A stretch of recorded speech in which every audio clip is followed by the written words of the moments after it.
చిన్నారులు, ఈరోజు ఇంకో కథ చెప్తానే. 3 చేపల కథ. ఒకప్పుడు ఒక అడవిలో ఒక అందమైన చెరువు ఉండేది. ఆ చెరువులో రకరకాల చేపలుండేవి. వాటిల్లో 3 చేపలు సుమతి, కాలమతి, మందమతి. ఆ 3 చేపలు ఎంతో స్నేహంగా ఉండేవి. అవి ఎంతో సంతోషంగా ఆడుతూ పాడుతూ ఆ చెరువు అంతా తిరుగుతూ ఉండేవి. ఇంతలో వేసవికాలం వచ్చింది. చెరువులో నీరు ఎండకు మెల్లగా కొంచెం కొంచెం తగ్గుతూ ఉంది.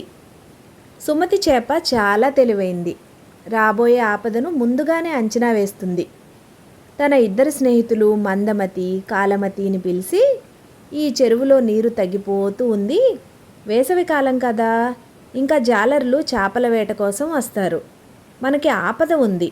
మనం వేరే ఏదైనా పెద్ద చెరువు, ఎక్కువ నీరున్నది చూసుకుని వెళ్ళడం మంచిది. ఏమంటారు అంటుంది. అది విని కాలమతి చేప, ప్రమాదం ఏదైనా వచ్చినప్పుడు తెలివిగా ఆలోచించి ఉపాయంతో తప్పించుకోవచ్చు.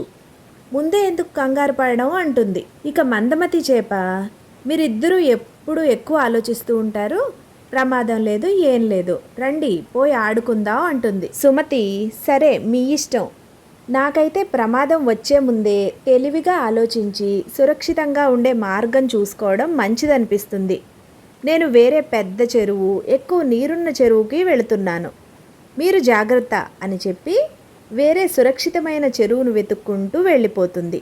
ఇంతలో ఒకరోజు జాలరివాడు రానే వచ్చాడు. జాలరి వలలో ఈ 2 చేపలు కాలమతి, మందమతి పడిపోతాయి. జాలరివాడు వల నుంచి చేపలు ఒక్కొక్కటి తీస్తూ ఉంటే ఈ కాలమతి చచ్చిన చేపలా కదలకుండా వలలో పడినట్టు నటిస్తుంది.